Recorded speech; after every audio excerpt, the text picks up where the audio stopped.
అంత కాన్ఫిడెంట్ గా ఎలా చెప్తున్నావు, నువ్వు ఎందుకు చెప్తున్నావు అంటే వాడు దాని అన్ఫాలో వెనకాల చేసే ముందు ఒకటే ఆలోచించమంట, వీడిని ఎందుకు అన్ఫాలో చేయాలి, నా కంటెంట్ నచ్చకపోతే అన్ఫాలో చేయాలి. కానీ నువ్వు మిగతా సపోర్ట్ చేసే ఎవరిదైనా సరే కంటెంట్ నచ్చిందా, ఒకవేళ నీకు నిజంగా నా కంటెంట్ నచ్చక ఇప్పుడు అన్ఫాలో ఎట్లా చేస్తావు, నాది ఫస్ట్ నుంచి ఈ కంటెంటే కదా.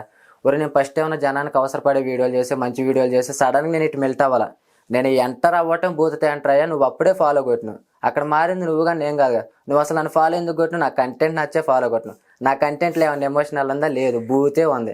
ఆ బూత్ నచ్చే నువ్వు ఫాలో కొట్టినావు. ఇప్పుడు అన్ఫాలో ఎట్లా అవుతా, ఒకవేళ అన్ఫాలో అయినా కానీ నాకు నో ప్రాబ్లం.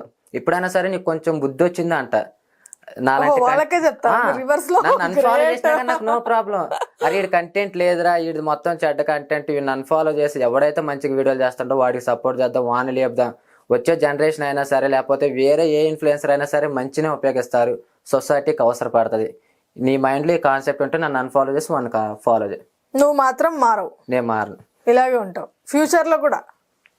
నేను ఎప్పుడు మారుతానంటే నిజంగా నా కంటెంట్ జనానికి నచ్చట్లేదు, ఇప్పుడు నేను వీడియో పెట్టగా నా మీద ఫుల్ నెగిటివిటీ వచ్చిందిరా బాబు, నిజంగా నా కంటెంట్ అంత దరిద్రంగా ఉందేమో, సరే మంచిగా సపోర్ట్ చేస్తున్నారేమో అని నేను నమ్మితే ఇప్పటికిప్పుడు నేను ఈ అకౌంట్ బ్లాక్ చేసుకుంటా, వేరే అకౌంట్ క్రియేట్ చేస్తా.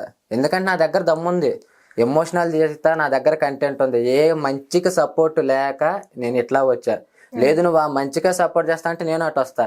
కానీ ఇటు నుంచి మూతబారి మాట్లాడొద్దు, నేను మంచి వీడియోలకు సపోర్ట్ చేస్తాను, నేను చేసిన తర్వాత సపోర్ట్ చేయకపోతే అమ్మ నా బూతులు తిడతా.